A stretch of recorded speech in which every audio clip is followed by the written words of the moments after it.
Universidad Castro Carazo les da la más cordial bienvenida a esta Semana de Ciencia y Tecnología 2025 que hemos preparado para todos y todas ustedes. Mi nombre es Ariana Ortiz y el día de hoy les acompañaré en la moderación de este espacio. Bienvenidos y bienvenidas a la Semana de la Ciencia y la Tecnología 2025, organizada por la Universidad Castro Carazo. En esta ocasión le hemos llamado a esta semana llena de eventos y aprendizaje, Data Vida, Ciencia que Piensa. El día de hoy, en nuestra tercera actividad de la semana, tenemos pues este evento que esperamos sea de mucho interés y de mucha relevancia para todas las personas participantes. Le hemos llamado, junto con la persona facilitadora, la evolución del análisis de datos en educación, de los métodos tradicionales a la revolución de la inteligencia artificial. En unos minutitos les voy a presentar a Anthony García, quien será la persona facilitadora del día de hoy. Contarles también que en el chat vamos a estar atentos y atentas a sus consultas, a sus comentarios, así que les invitamos a dejarnos sus opiniones por ese medio. Al final también vamos a estar habilitando un espacio para consultas, así que siéntanse pues en la confianza de hacerlo durante el espacio y al finalizar el espacio. Bien, el facilitador del día de hoy, quien nos acompaña, es Anthony García Marín. Es sociólogo y científico de datos con amplia experiencia en investigación social. Cursa el doctorado en Ciencias Sociales sobre América Latina en la UCR, donde previamente se egresó de la maestría centroamericana en Sociología y de la licenciatura en Sociología. Anthony es especialista en ciencia y minería de datos, Promidat, y análisis de datos cualitativos, Atlas-T.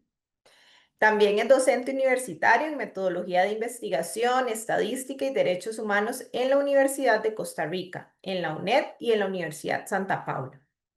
Es miembro del Grupo de Trabajo Transiciones a la Vida Adulta del Seminario de Investigación en Juventudes de la UNAM. También es investigador en proyectos del Instituto de Investigaciones Sociales, UCR, Flaxo, Claxo y Estado de la Nación. Finalmente, Anthony trabaja en la actualidad en el Centro Agenda Joven en Derechos y Ciudadanía de la Universidad Estatal a Distancia, UNED. Anthony, bienvenido. Es un gusto contar con tu presencia el día de hoy. El espacio es tuyo y esperamos que sea una actividad de mucho provecho.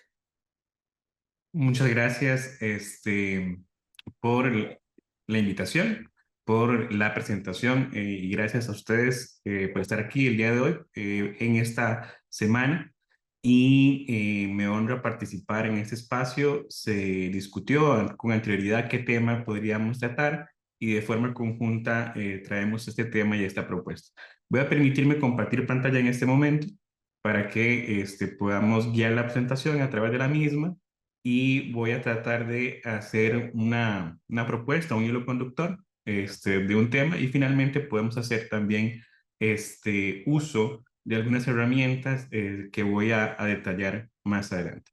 Entonces voy a compartir pantalla en este momento.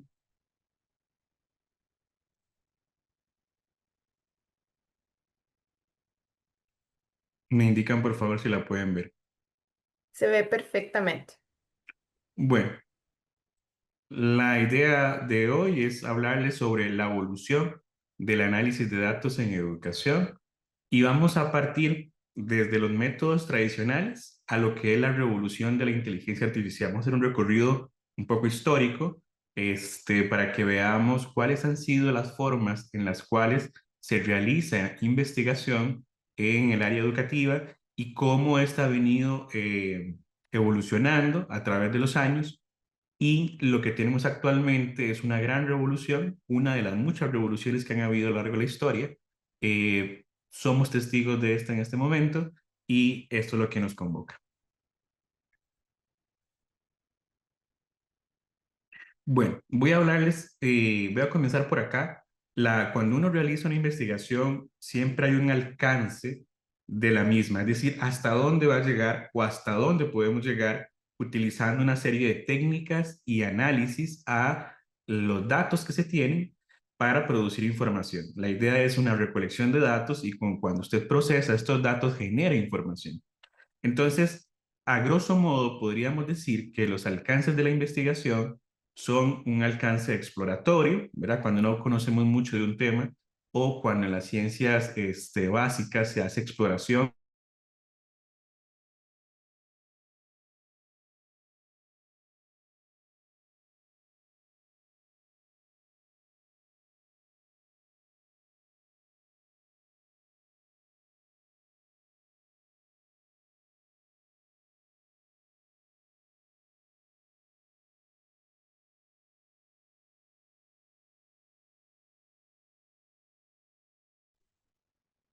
Gracias a todas las personas que permanecen en este espacio.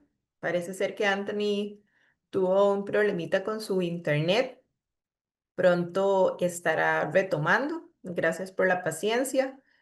Seguimos por acá en el espacio.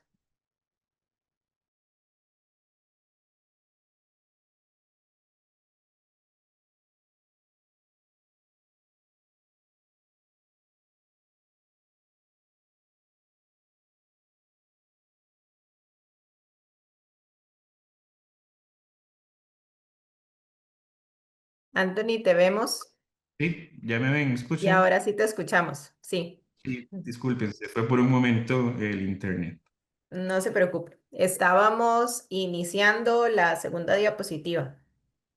Ok, Recordarles a las personas que pueden hacer sus consultas y sus comentarios a través del chat, que las vamos a ir atendiendo tan pronto no sea posible.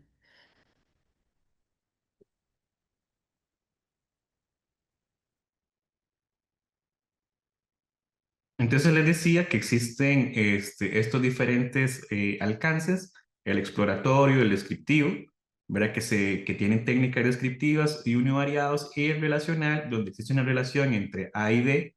Yo quiero explorar la relación que existe, pero esta relación no es causal. Y el tipo de análisis se utiliza un análisis bivariado. Son dos variables donde usted las quiere relacionar, y tenemos técnicas de tipo inferencial. Ya vamos a explicar en detalle esto. Podríamos subir un nivel más y podríamos llegar a un alcance explicativo, que ese es el deseo de muchas personas, poder explicar. Y aquí utilizamos análisis ya de tipo causal. Queremos establecer las causas de un evento, queremos conocerlas, y entonces hay que aplicar una serie de técnicas inferenciales, y tenemos un alcance predictivo que sería con técnicas propiamente predictivas, ¿verdad?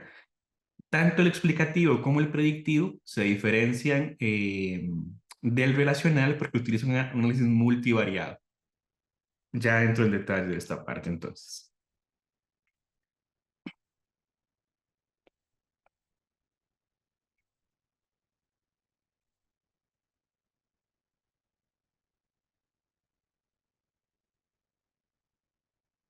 Ok, entonces, para que vean ustedes las diferentes técnicas que han existido a lo largo del tiempo, tenemos las de alcance descriptivo, que son la base, incluso las relacionales, estamos hablando que son de los años de 1900.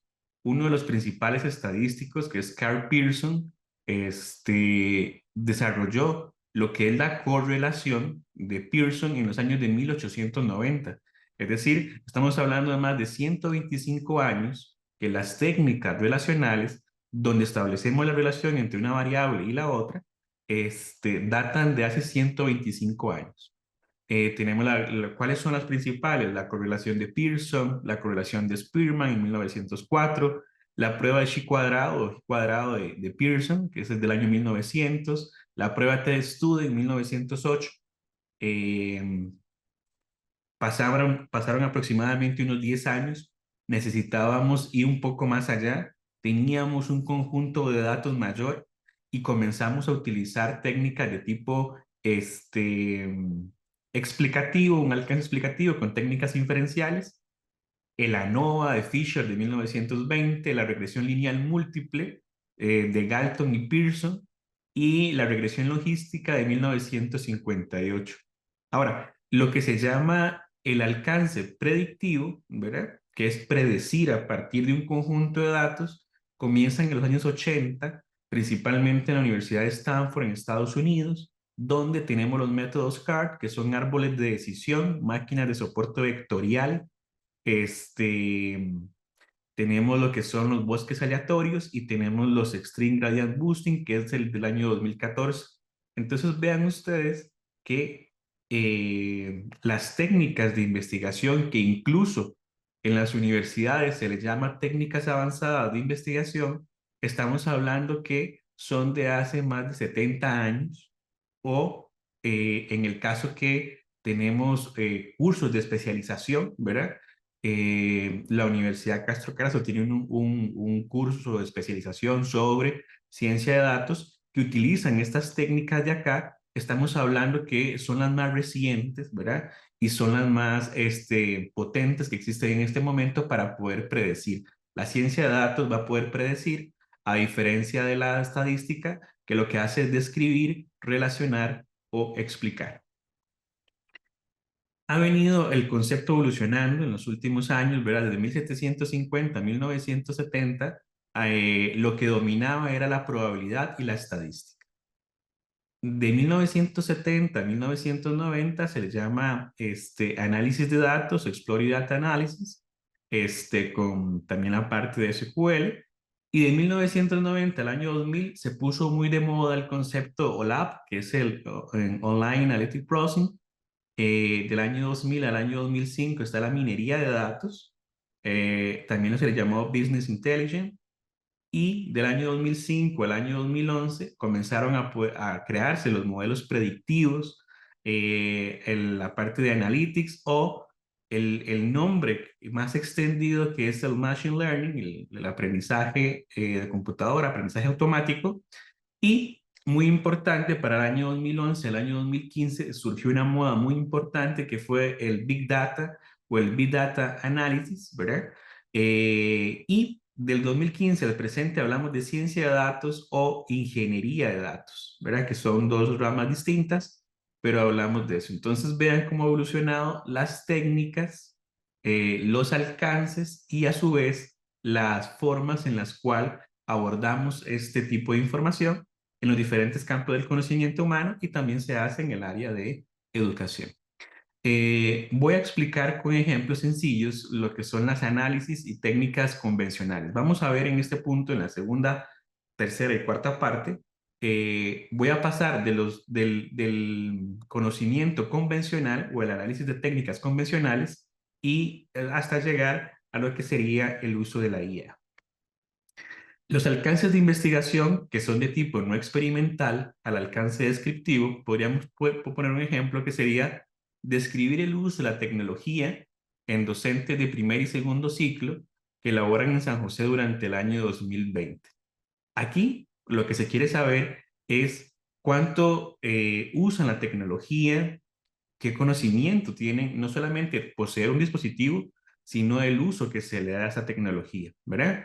Durante la pandemia, recordarán ustedes que hubo todo lo que fue la educación remota de emergencia y nos dimos cuenta que un gran porcentaje de la población docente no tenía las competencias digitales para poder abordar esto. No solamente no tenían los dispositivos, sino que algunos que los tenían no tenían el conocimiento necesario para hacer eso y se tuvo que recurrir en una educación remota de emergencia a el papel mediante las impresiones y otros.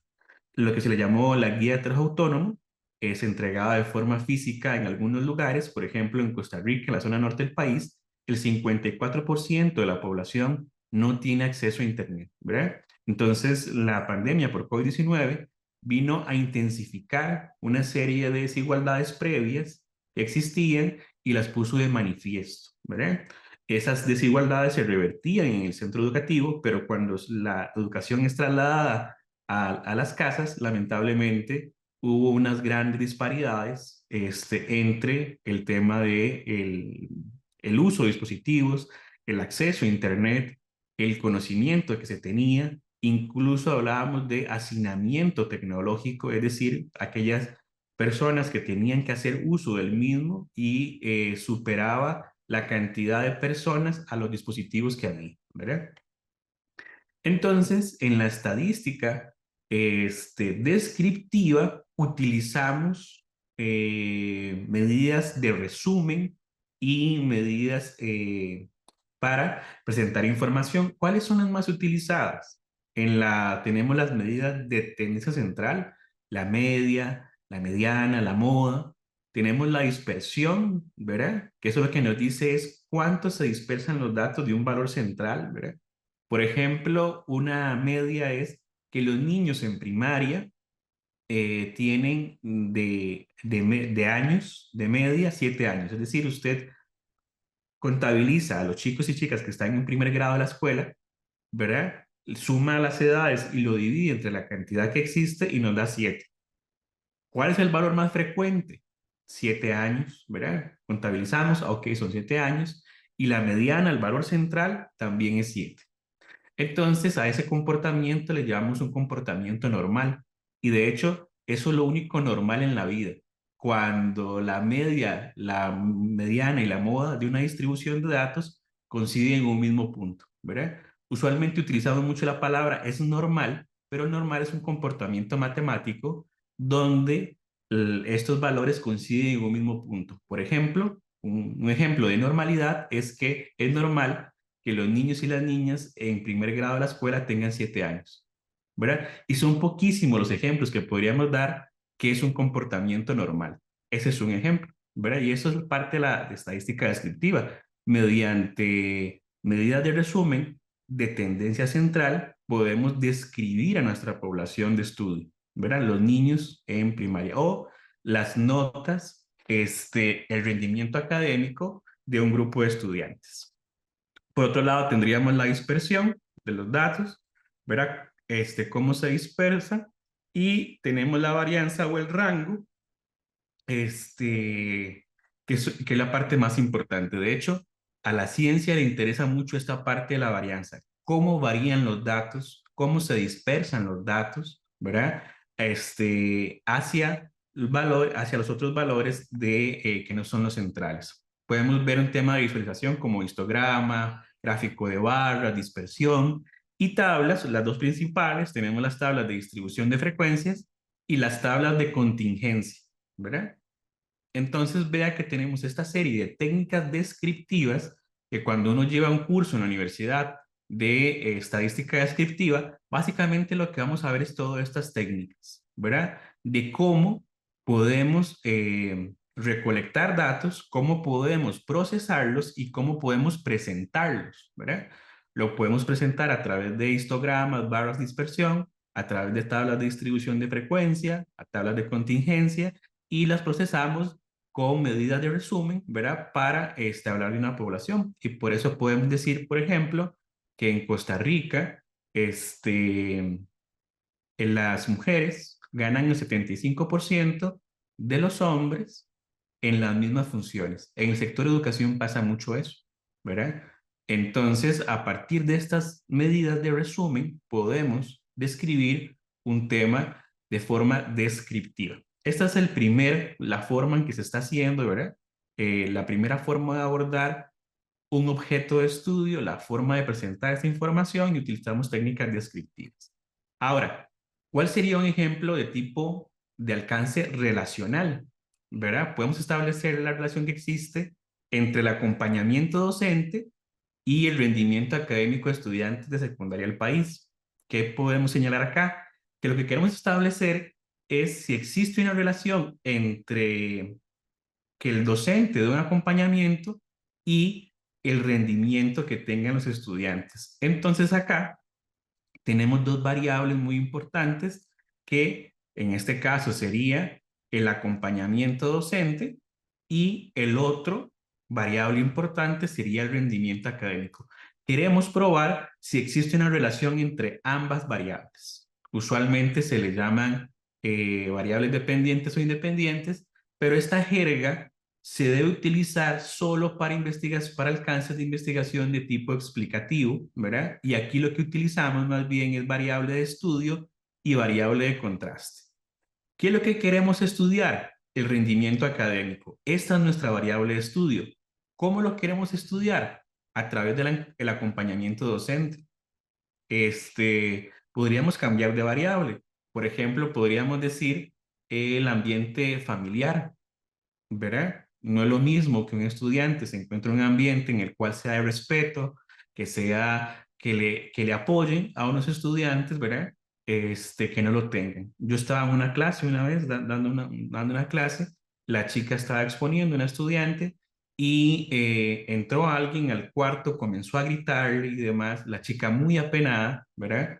De la situación, apagó la cámara inmediatamente y la chica decidió no volver, pese a que la universidad hizo esfuerzos porque la chica volviera. Ella se sintió tan avergonzada de ese momento, ¿verdad? Que no volvió al curso, lo dejó de matricular. Entonces, podríamos analizar el tema del rendimiento académico con muchas variables. Este es un ejemplo y queremos establecer una relación, pero aquí es muy importante que no estamos estableciendo la causalidad, porque puede ser que el rendimiento académico sea explicado por muchas variables, ¿verdad? Entonces, en este caso, estamos utilizando una y por eso le llamamos bivariado. Tenemos una variable, el rendimiento académico que queremos estudiar y la vamos a estudiar a través de el acompañamiento docente en este ejemplo. Ahora, ¿qué tipo de técnicas utilizamos acá? Entonces, ponemos una barrita acá y nos dejamos campo aquí en la parte inferencial. Tenemos las pruebas bivariadas y tenemos las paramétricas, es decir, aquellas que siguen un comportamiento normal, ¿verdad? Esto es un comportamiento normal.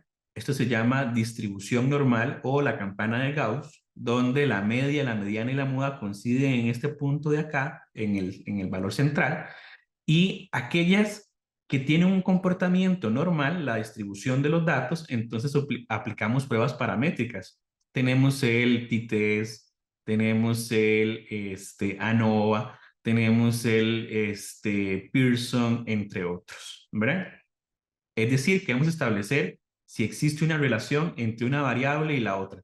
Pero para eso entonces aplicamos un t-test, un ANOVA, un Pearson, y si la distribución no es normal, entonces utilizamos pruebas no paramétricas como por ejemplo Mann-Whitney, Chi cuadrado, Spearman, entre otros, ¿verdad? Entonces, ¿qué es lo que queremos demostrar? Que existe una relación entre A y B.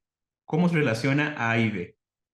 Y A y B puede ser una variable numérica, por ejemplo, el rendimiento académico medida mediante el promedio ponderado, y el acompañamiento docente podría ser medido por una variable categórica, como por ejemplo, el acompañamiento es leve, moderado o alto.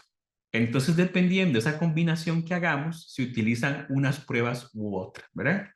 Eh, Esta es la parte inferencial.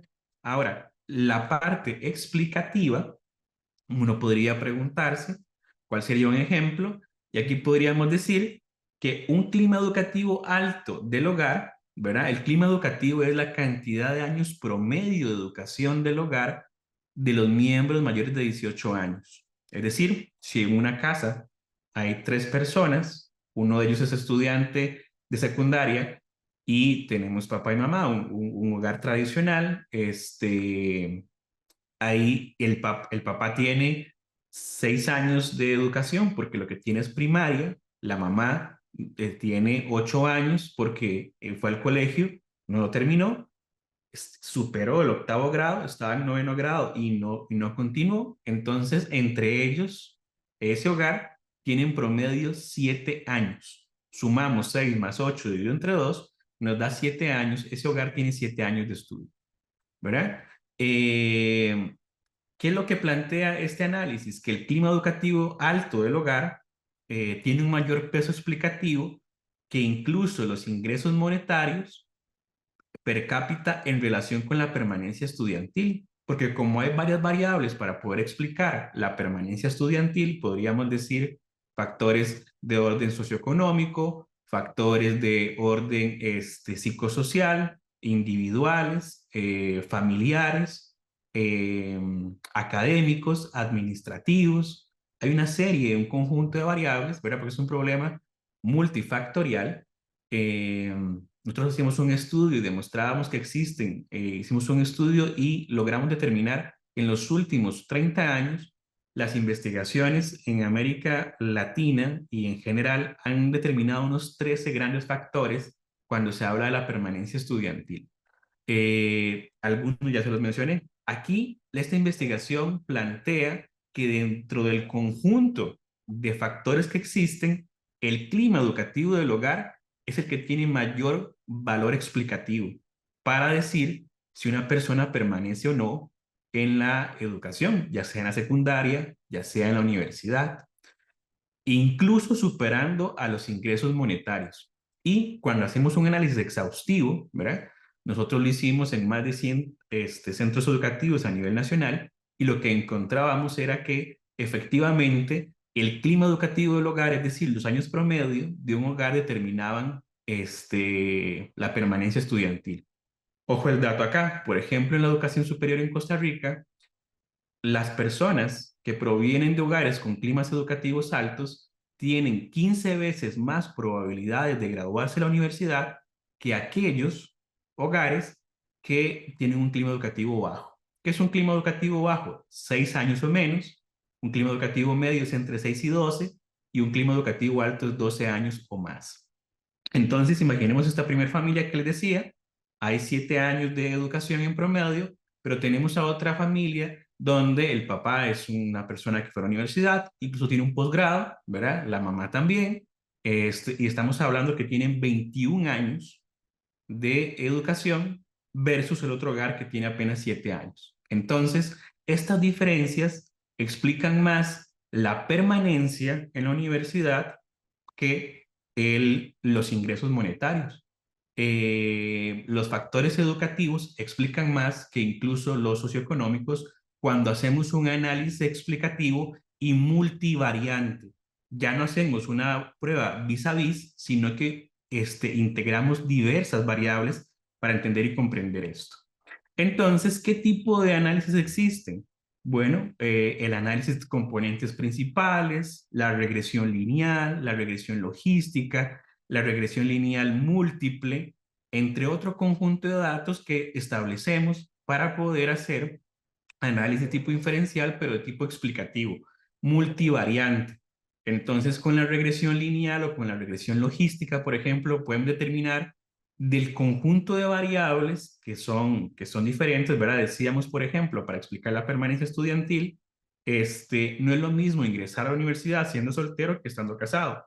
Tener hijos, no es lo mismo entrar a la universidad a los 30 años que entrar a los 18 años. No es lo mismo entrar a la universidad viviendo en el Valle Central que viviendo en un territorio indígena, por ejemplo, ¿verdad? Entonces son diferencias que existen y que pueden ser explicadas a través de estas herramientas, ¿verdad? Ese es el tema de la parte del alcance explicativo. Entonces ya vimos el descriptivo, el relacional y el explicativo. En el relacional y explicativo utilizamos técnicas inferenciales.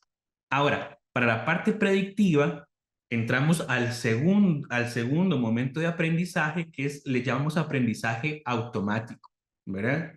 Y este es uno de las patitas, podríamos decirlo así, de la inteligencia artificial.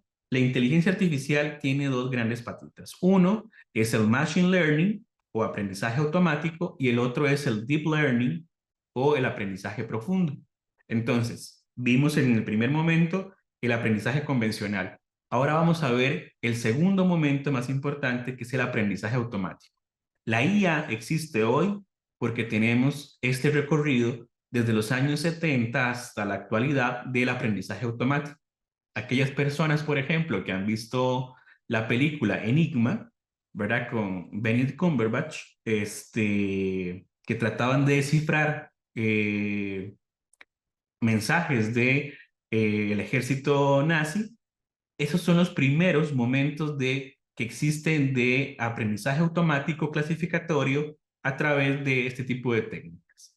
Le enseñamos a una computadora a aprender de forma que pueda clasificar algunas situaciones. ¿Cómo se hace? Bueno, el ejemplo predictivo es que podemos proponer dos modelos para ver la interrupción de estudios en la población estudiantil de grado de la Universidad Castro Caracho, ¿verdad? Entonces, en este caso, queremos saber no solamente por qué la gente interrumpe sus estudios o lo que anteriormente le llamamos deserción. Deserción es un concepto que no se utiliza porque lo que hace es homologar la decisión que no es racional y que no es individual de una persona de como si fuera a desertar del ejército, ¿verdad? Uno deserta del ejército, uno no deserta de la universidad, por ejemplo, ¿verdad? Hay una interrupción de estudios. Esta interrupción puede ser temporal o puede ser permanente.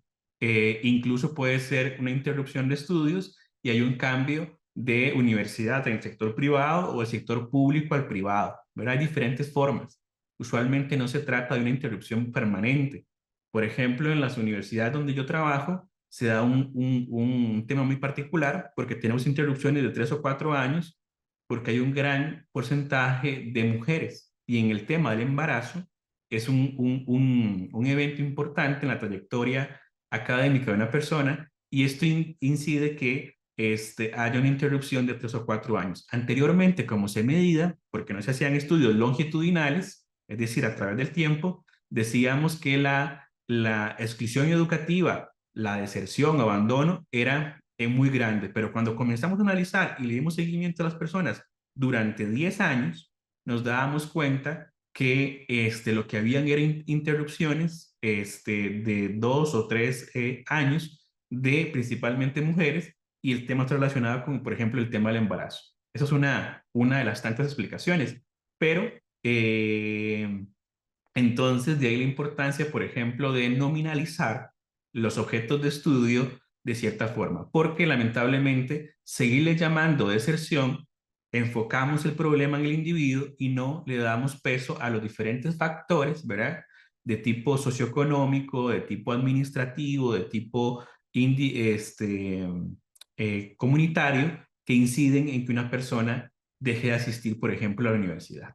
Entonces, en este modelo predictivo que queremos saber, ¿cuándo una persona va a interrumpir estudios? ¿En qué ciclo? ¿Y cuáles son las condiciones bajo las cuales esta persona va a interrumpir estudios? Entonces, utilizamos todo lo que se llama el Machine Learning o la ciencia de datos. La parte predictiva utiliza estos modelos CAR que les decía, les decía hace poco, ¿verdad? Tenemos árboles de decisión, tenemos bosques aleatorios, el string, gradient boosting, el supported vector machine, y algo muy importante que surge de la ciencia de datos son las redes neuronales. Y este tema de las redes neuronales es muy importante porque de aquí surge lo que le llamamos deep learning o el aprendizaje profundo. Tenemos también los ACP, la regresión lineal, regresión logística, pero la parte más importante, lo predictivo, tal vez son estos tipos de modelos que son de orden más reciente y las redes neuronales es en lo que más hemos trabajado del año 2012 a la actualidad, ¿verdad?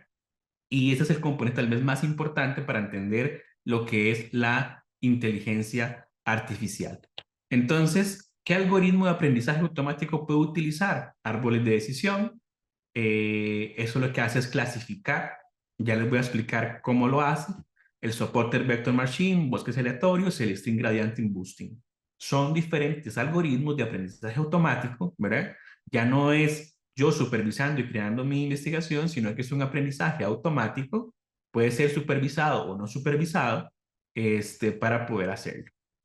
Ahora, el centro de lo que queríamos discutir el día de hoy, ¿verdad? Cómo ir pasando esos gradientes hasta llegar al aprendizaje profundo. Este aprendizaje profundo es el deep learning y esto es la base de la inteligencia artificial. Entonces acá, si discutimos esta parte, podemos tener con mayor claridad qué es la inteligencia artificial. Detrás de esa caja negra, ¿verdad? ¿Qué es lo que existe detrás de ello?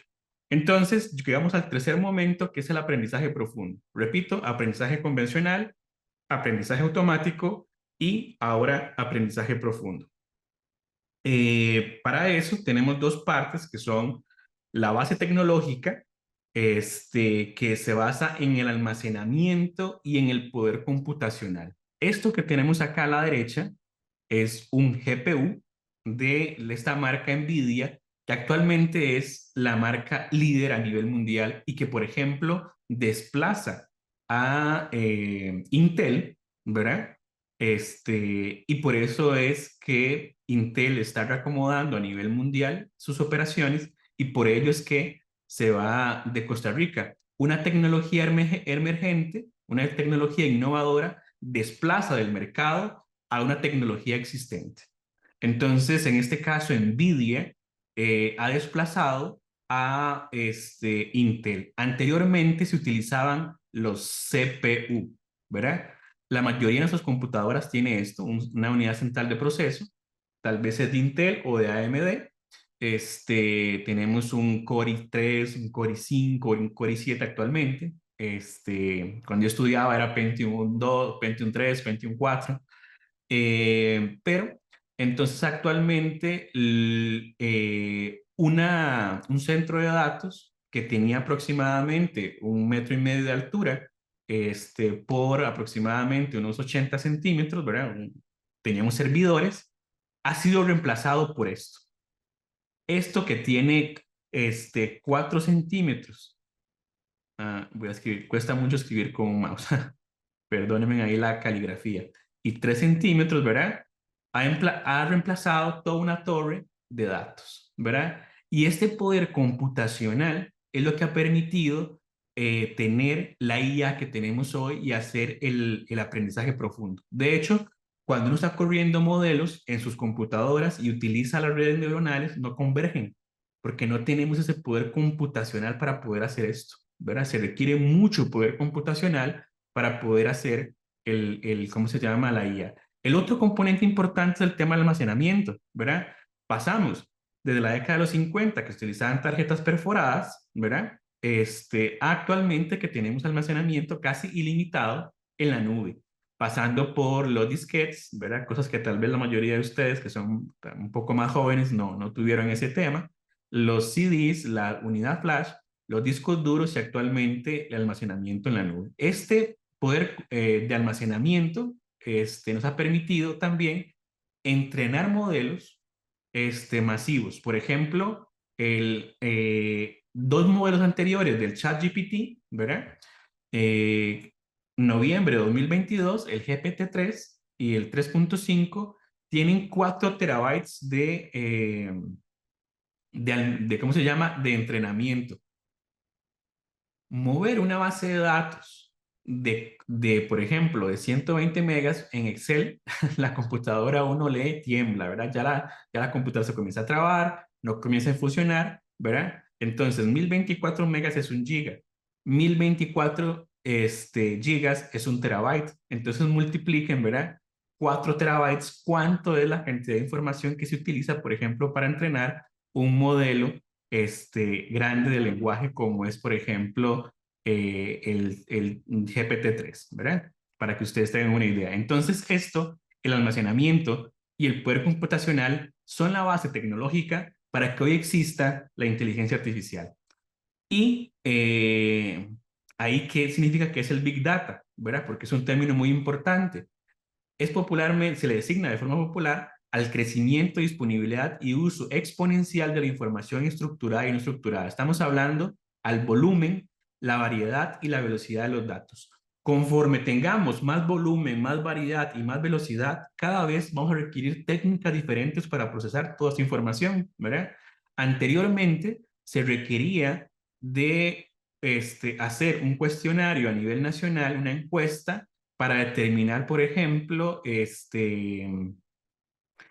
la preferencia de las personas en cuanto a los candidatos y candidatas presidenciales. Actualmente, con las técnicas de web scraping, uno puede utilizar las redes sociales para poder hacer analítica, ¿verdad? Y podemos hacer también estudios porque la gente utiliza de forma diaria diferentes redes sociales y podemos sacar mucha información de eso, ¿verdad? Por ejemplo, si ustedes tienen un smartwatch o tienen su teléfono inteligente, Google puede saber cuánto tiempo usted estuvo en el restaurante, cuánto tiempo duró usted desplazándose al gimnasio, cuánto estuvo en el gimnasio, cuánto fue su casa, ¿verdad? Y se puede triangular toda esa información. Actualmente existe esa cantidad de información, y entonces tenemos muchos datos, hay variedad de información y es muy rápido, ¿verdad? Imagínense la cantidad de transferencias bancarias, por ejemplo, que existen en un día. Entonces, ¿Quién genera el Big Data? Las redes sociales en Internet, los instrumentos científicos, los dispositivos móviles, la tecnología de sensores, la banca, el comercio, generan todo ese gran volumen de datos. Y ese gran volumen de datos tiene que ser almacenado, se llama cloud computing. Y por ejemplo, los líderes en el mercado son Amazon, ¿verdad? Amazon genera mucho más dinero por el tema del cloud computing.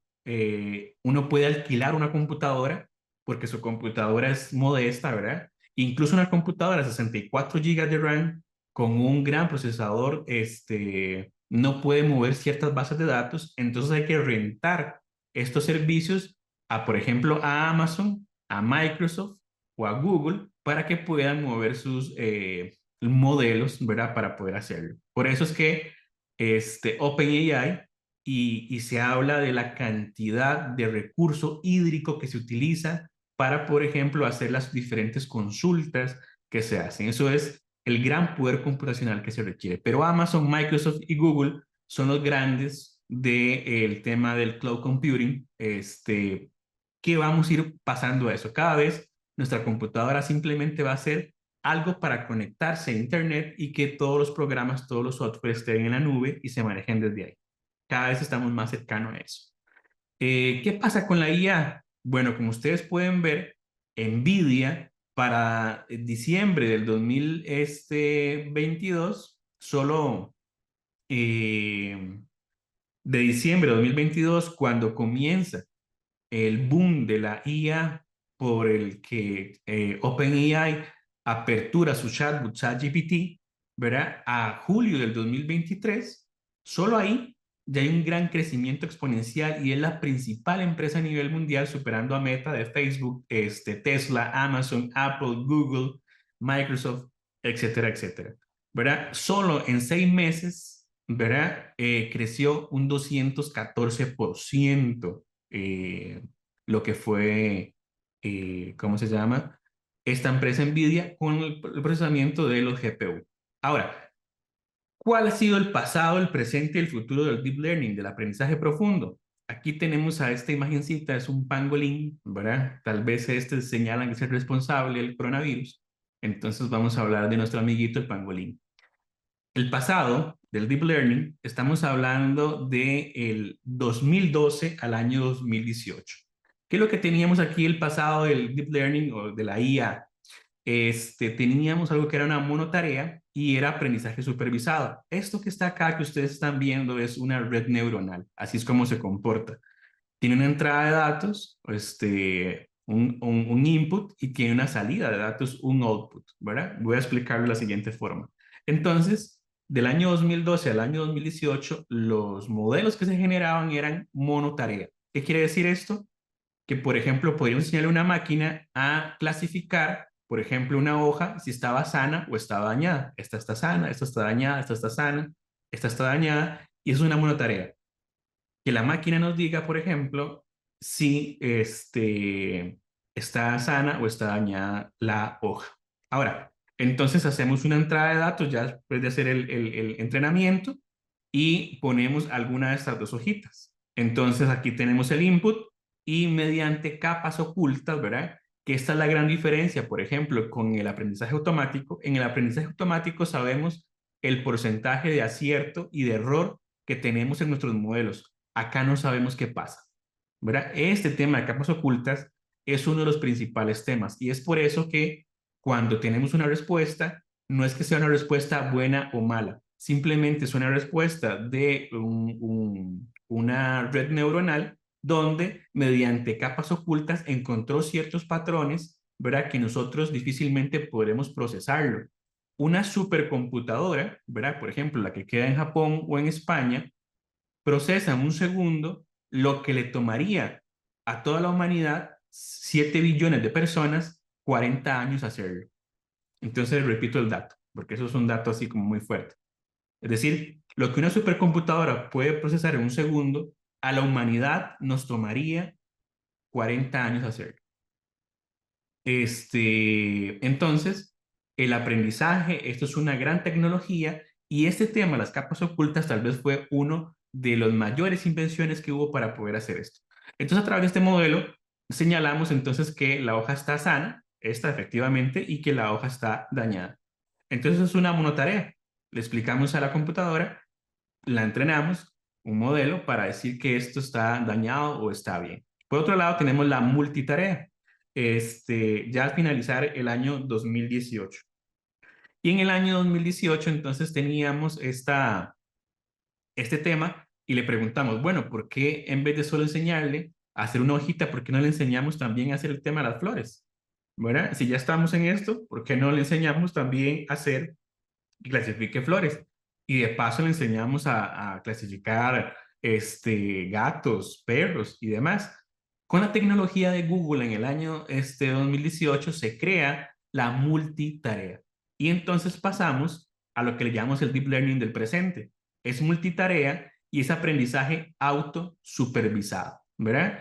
Y otra característica muy importante de este deep learning presente es que es multimodal. Ya no solo es texto, sino tenemos imágenes, tenemos video, ¿verdad? Podemos generar una imagen como la del principio mía, ¿verdad? Que estaba por ahí. Puede generar un video, generar un audio. Y esto es el tema de lo que es el deep learning actualmente. Es multitarea, es autosupervisado y es multimodal. Pero del año 2022 que aparece ChatGPT interrumpe, han pasado una serie de cosas, ¿verdad? Por ejemplo, el modelo de Google, el Gemini, para el 15 de febrero ya utiliza 1 millón de tokens. ¿Y qué es un token? Un token es el lenguaje computacional básico, es el binario, unos y ceros, ¿verdad? Entonces la computadora para hablarle y comunicarse con ella se utiliza un lenguaje de máquina, código binario, pero esto es un lenguaje no muy eficiente y en inteligencia artificial utilizamos token, es decir, en vez de, por ejemplo, esta palabra aumento, tiene una cantidad de tokens que traduce una cantidad de números y entonces la computadora, cuando ve una imagen o cuando ve letras, lo que está finalmente son una serie o un conjunto de números que le llamamos tokens. Esto, que tenga 1 millón de tokens, hace que pueda procesar aproximadamente 300 páginas, ¿verdad? Pueda leerse un libro completo y pueda procesarlo. Esto es un gran tema y un gran avance. También salió en el 15 de febrero, OpenAI hizo Sora, ¿verdad? Que ya podemos procesar videos. Y algo muy importante que pasó en marzo de 2024 y tal vez el gran avance es lo que es el despliegue, la versión beta del Deep Search. Esta parte de la investigación profunda cambia las reglas del juego en todos. Ya no solamente tenemos un chatbot en el que hacemos un prompt y podemos tener algo, tener una respuesta, sino que ahora los modelos pueden profundizar en estas investigaciones.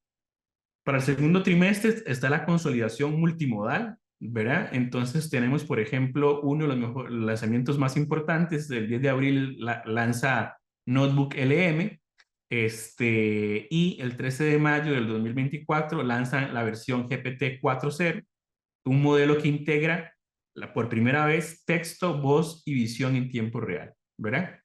Solo para el año 2024 y aparecen nuevos modelos de generación de video como el VO2 que tiene Google en este momento.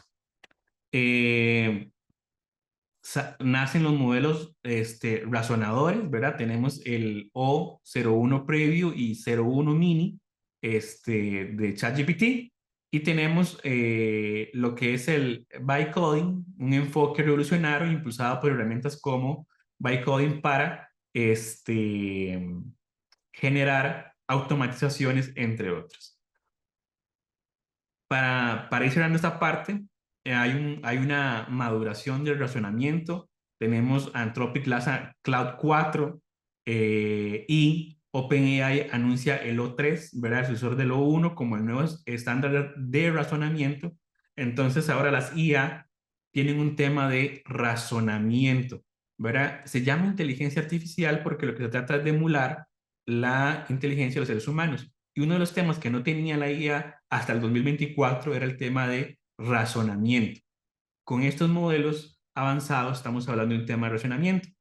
Lo último para el segundo cuatrimestre del 2025 son los agentes autónomos, es decir, ya existen agentes que usted los puede dejar y pueden hacer cosas por usted, pueden reservar un viaje, pueden hacer una búsqueda no solamente profunda, sino que interactuar con otras aplicaciones que tenga usted y pueden tener los diferentes resultados. Ahora, esta es una evaluación de los modelos de IA reciente, el último, y por ejemplo, ustedes pueden ver la inteligencia, la velocidad y el precio, ¿verdad?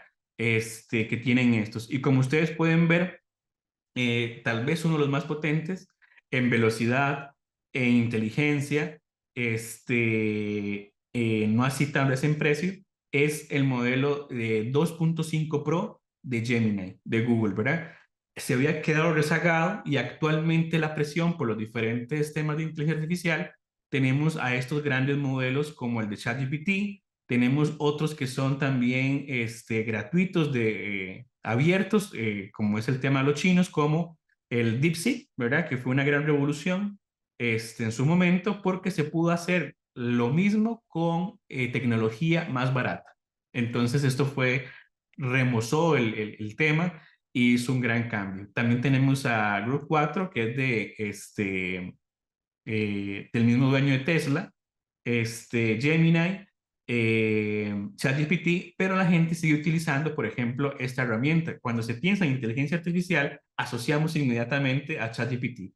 Nos hablan de IA y estamos hablando directamente de ChatGPT, pero digamos que la IA va mucho más allá de los chatbots, ¿verdad? Existen diferentes formas. ¿Cuál sería entonces, para ir finalizando, el deep learning del futuro? Bueno, lo primero es que clasificábamos a y le decíamos si era un pangolín o no. Ocultamos algunas partes para poder si podía clasificarlo. Lo pudo lograr. Actualmente se crea una imagen de un pangolín como tal, hay una imagen, y ahora, ¿qué pasaría entonces? ¿Cuál sería el deep learning del futuro? Bueno, el deep learning del futuro es el aprendizaje por refuerzo, y este es el último aprendizaje. Teníamos el convencional, el automático, el profundo, y el que seguiría sería por refuerzo. ¿Qué es ese tipo de aprendizaje? Es por ejemplo, todo el mundo de la robótica, donde la computadora aprende por sí mismo, ¿verdad? Hay un límite de conocimiento porque las IA son entrenadas por seres humanos, pero cuando la IA no sea entrenada por seres humanos y se rompa ese límite de conocimiento, que sea el aprendizaje por refuerzo, que eso es lo que se está trabajando actualmente y viene del mundo de la robótica, la IA puede crecer aún más. ¿Qué es lo que pasa en este momento? Que estamos usando tecnologías en dispositivos que no son del futuro. Por ejemplo, seguimos utilizando la IA a través de una computadora, seguimos utilizando la IA a través de un celular que no son pensados desde la IA. Entonces, tenemos ciertas limitaciones para poder expandir, por ejemplo, todo el tema de la IA. Entonces, en esto encontramos una serie de desafíos y oportunidades para ir cerrando. ¿Cuáles serían los principales desafíos? Tenemos una brecha formativa y técnica, ¿verdad? No todas las personas tienen acceso y conocimiento a lo que es el lenguaje matemático, el pensamiento lógico y matemático, conocimiento del lenguaje de programación, conocimientos estadísticos, y esto hace una brecha muy importante en aquellos que tienen una formación técnica y quienes no lo tengan para este mundo de la analítica de datos, de la ciencia de datos, de la inteligencia artificial, ¿verdad? Otro desafío es el riesgo del reduccionismo cuantitativo. Todo reducirlo a que puede ser explicado a través de modelos matemáticos, modelos numéricos, y se perdería la profundidad que ofrecen, por ejemplo, todo el enfoque cualitativo en la investigación. El otro tema muy importante es la ética y sesgos algorítmicos, ¿verdad? Ahí es donde es muy importante el rol crítico del científico social, de las personas que estudian educación, para tener este tema de estos sesgos. Un sesgo es un error sistemático que se reproduce a lo largo del tiempo y hay una serie de sesgos cuando se crea. Por ejemplo, solo hombres blancos, ¿verdad? Que en algún momento las imágenes eran solo personas blancas, hombres de clase alta, clase media. Eso es una serie de sesgos que tiene la IA. O, por ejemplo, que usted le pregunte a DeepSeek qué pasa con Vietnam. Es un tema político, un conflicto político entre China y Vietnam, y por lo tanto ahí hay un problema. Y la caja negra, ¿verdad? Que nos da estos tipos de herramientas versus una explicación social mucho más compleja que podríamos aportar desde las ciencias sociales, desde la educación, para poder hacer esto. ¿Cuáles son las oportunidades que nos ofrece esto? Bueno, análisis a escala masiva y en tiempo real, tener un macroanálisis con este gran volumen de datos, ¿verdad? Podríamos crear un modelo predictivo para decir quién va a interrumpir estudios en la universidad y en qué momento lo va a hacer, en qué ciclo, ¿verdad? Vamos a trabajar con un gran volumen de datos, con datos previos y podríamos decir, con solo que esta persona matricule, tenemos algunos datos de este estudiante y podríamos decir, ah, ok, este estudiante está en riesgo de exclusión educativa, ¿verdad? Y posiblemente en el segundo ciclo deje de matricular. Esto es un tema que serviría para eso. El descubrimiento de patrones y generación de teoría, ¿verdad?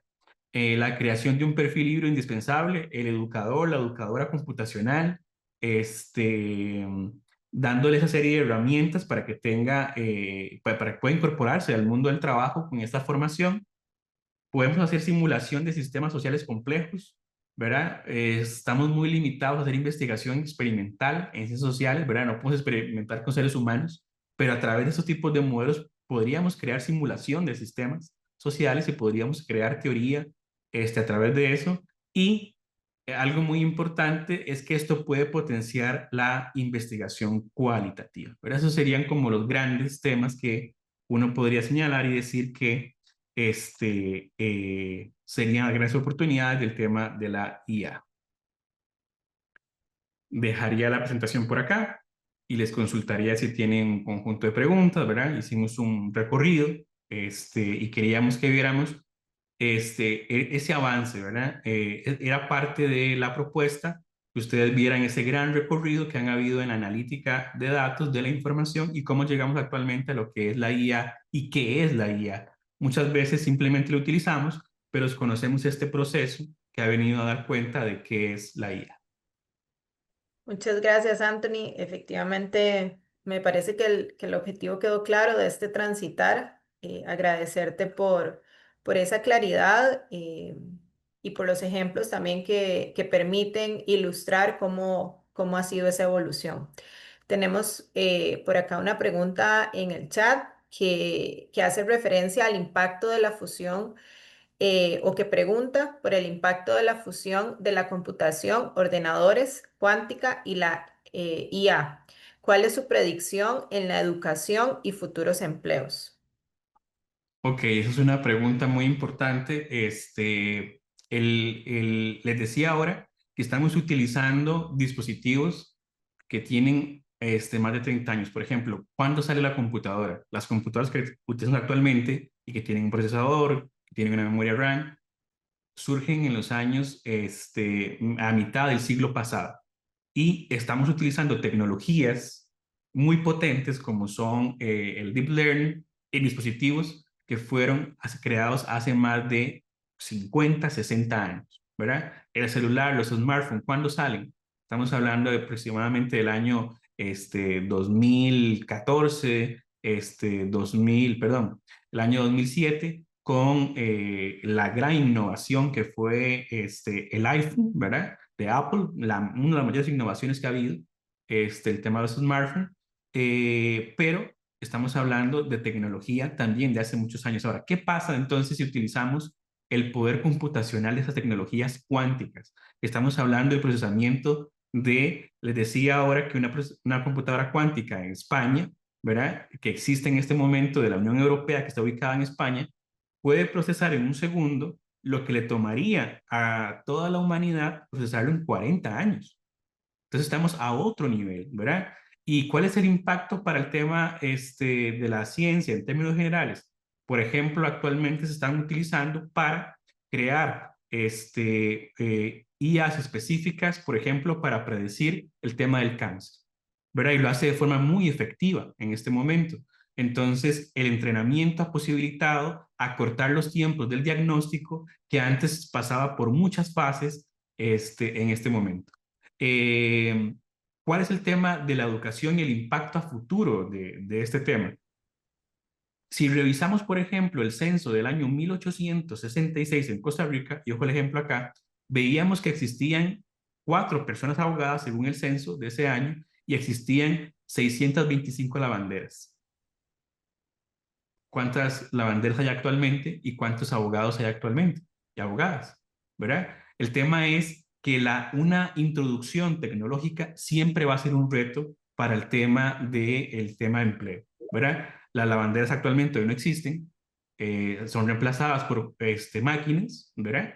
Que son muy eficientes, que actualmente uno compra uno, que es seca lavadora, que simplemente con un botón usted pone la ropa y ya sale sequita, ¿verdad? Incluso, ni siquiera hay que cambiarla de lado ahora, es un simple dispositivo nada más, versus, por ejemplo, la cantidad de personas abogadas que habían. El tema del conocimiento siempre va a ser un tema central y nodal.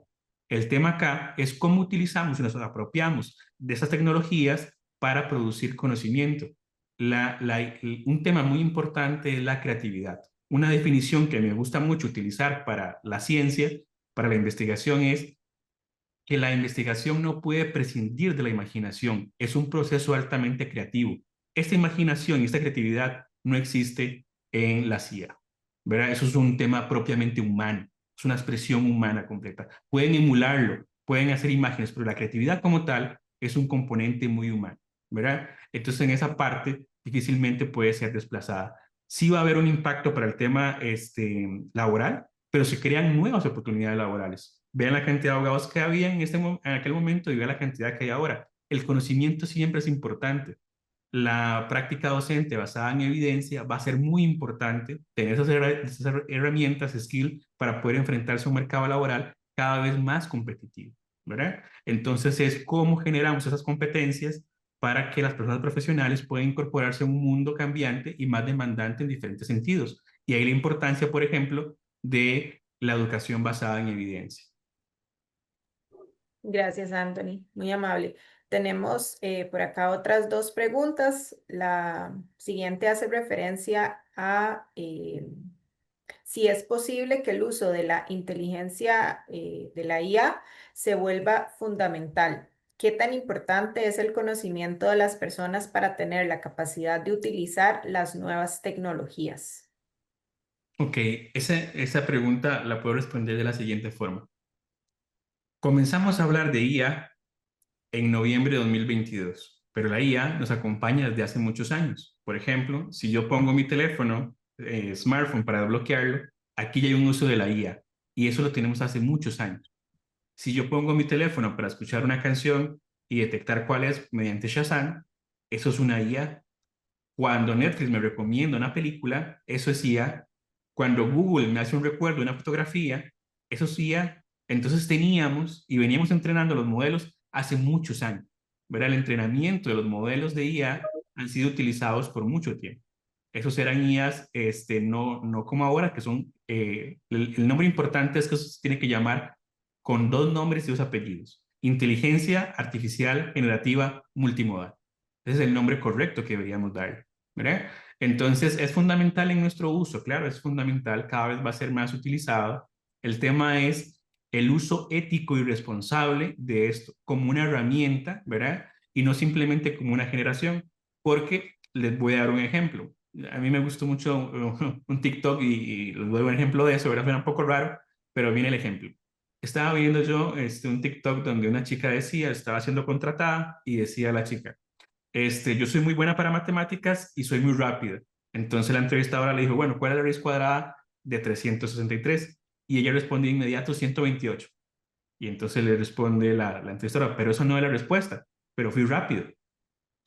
Igualmente sucede con la IA. La IA responde muy rápido, pero no necesariamente responde bien. Eso se llama alucinación. Entonces la persona que está detrás utilizándola puede determinar si es correcta o no la respuesta. Entonces la formación es de suma importancia para tener eso. No solamente es un uso indiscriminado, sino que hay que tener un uso efectivo a partir de un conocimiento amplio para poder discernir si la respuesta es adecuada o no, porque a diferencia del aprendizaje automático, no sabemos el porcentaje de error que tiene esa respuesta, ¿verdad? Entonces ahí es donde el uso ético es muy importante para hacerlo. Ahora, ¿las personas pueden utilizarlo y tener un conocimiento avanzado? Sí, cada vez estamos llegando al punto en el que hay cero código de programación, cada vez es más transparente para el usuario utilizar el tema. Y es que con un lenguaje natural podemos utilizar estas herramientas muy avanzadas que existen en este momento para crear este contenido, para verificar contenido. Y por ejemplo, el día de ayer Google sacó una herramienta que usted puede crear una historieta, yo la probé, donde ustedes ponen nada más un texto, unas imágenes y les crean una historieta, por ejemplo, para contarle a sus sobrinos, hijos, una historia a partir de algo y lo hacen digital. O, por ejemplo, ChatGPT, que incorporó el tema de estudio. Ahora entonces lo puede guiar a usted a aprender cosas, ¿verdad? Mediante preguntas y respuestas, y eso se puede implementar también en las aulas. ¿Cómo implementamos esto en las aulas? Nunca es el castigo, sino cómo implementar la tecnología en nuestros procesos académicos de investigación, entre otros. Gracias. Muy clara también la respuesta. Nos hacen otra consulta acá relacionada a el momento de la actividad en la cual usted hizo referencia a las computadoras y celulares y cómo las limitaciones, ¿verdad?, que presentan estos dispositivos con la IA, eh, pues en función de eso, ¿cuál sería, ¿verdad?, el dispositivo o el escenario ideal para aprovecharlo al 100%? Nos pregunta Marco. Sí, es una muy buena pregunta, Marcos. Y es que actualmente hay un tema también publicitario que hay que tenerlo en consideración y las computadoras vienen más cercanas a lo que es un celular con, ya no con CPU, sino con GPU. Entonces, cuando las computadoras vengan más con este tipo de tecnología, podríamos tener un mejor aprovechamiento de la IA, porque podríamos, por ejemplo, como lo permite DeepSeek en este momento, que usted puede descargarlo y puede generar su propia IA casera, ¿verdad? Entrenándolo con documentos personales e ir creando procesos de automatización, entre otros. Entonces, definitivamente los dispositivos que tenemos actualmente no permiten tener la capacidad extendida de estos usos, ¿verdad? Sino que tenemos que depender de pagar por un servicio, ¿verdad? Como es ChatGPT, como es Gemini, como es Cloud, pero en algún momento la idea es que no dependamos de estos servicios, sino que se puedan tener a nivel local y podemos explorar eso con dispositivos hechos y creados para inteligencia artificial, no con dispositivos creados para aprendizaje automático o aprendizaje convencional. Gracias, Anthony. Las siguientes dos preguntas están muy relacionadas en términos de una recomendación o de varias recomendaciones que usted pueda brindar como persona experta el día de hoy para empaparse más de la IA. Nos hacen la pregunta Edgar y Stephanie relacionados a esta formación constante, ¿verdad? En la que debemos estar no solamente profesionales, sino personas estudiantes y personas en general en el ámbito educativo. Sí, gracias por las preguntas a ambas. Cuando yo estudiaba en la universidad, les voy a contestar desde ahí, yo siempre tuve la inquietud, por ejemplo, es esta parte que me está de la universidad, me hace falta algo, ¿verdad? No, no está completo hasta acá, es una formación base y hay que seguir con la información. Estudié una segunda carrera, estudié estadística, ¿verdad? Para completar mi análisis cuantitativo, que yo me dedico mucho a esa parte, y cuando estuve ahí también sentí que ocupaba un poco más y entonces me fui a la ciencia de los datos que desplazaba por completo a la estadística.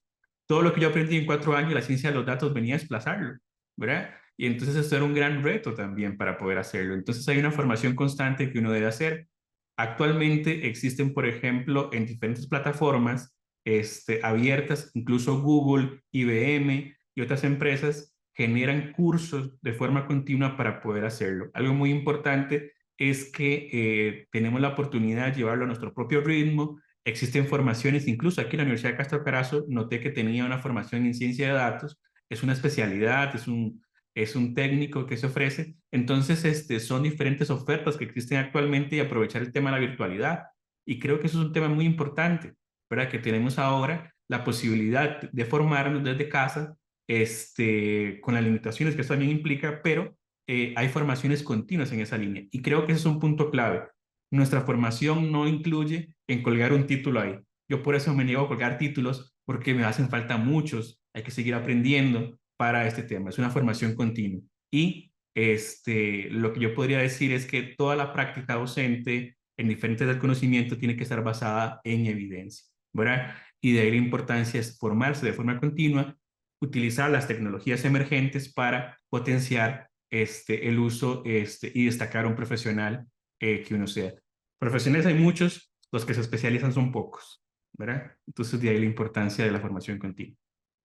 Gracias, Anthony. Cerramos con la pregunta de María, que también va en la línea de una recomendación y nos consulta qué tan recomendable es usar estas aplicaciones. Me imagino que las últimas que mencionó, de pronto lo que usted estaba explicando al final de la presentación, para el apoyo de cursos estudiantiles.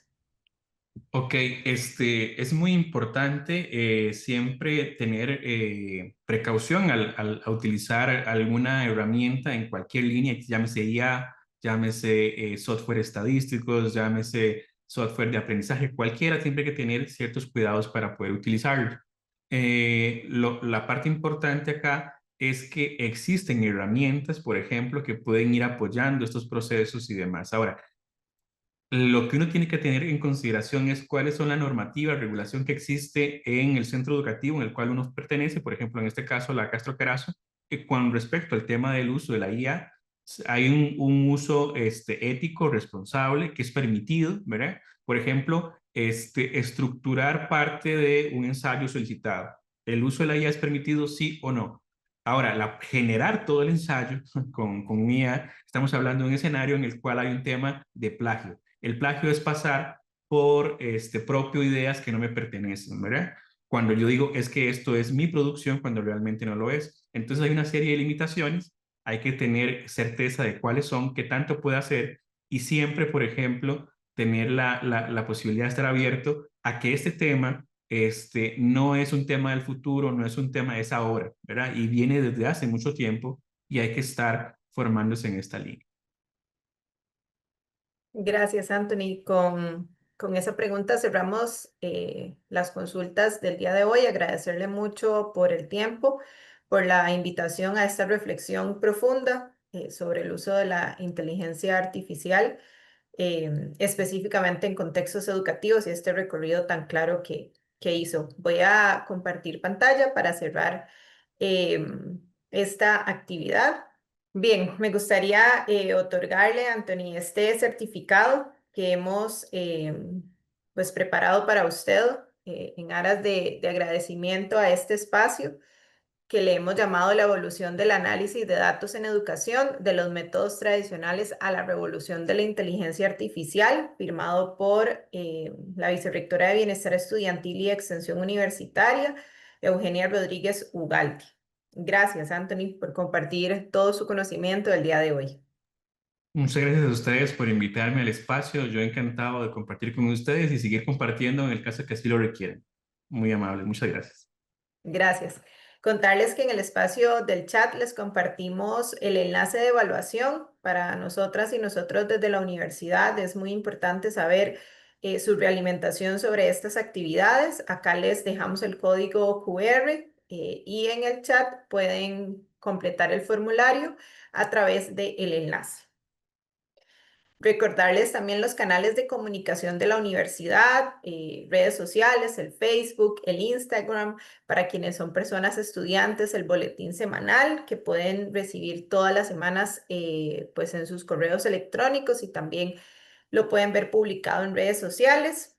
A su vez, por acá tenemos los códigos QR del canal de WhatsApp y también de TikTok.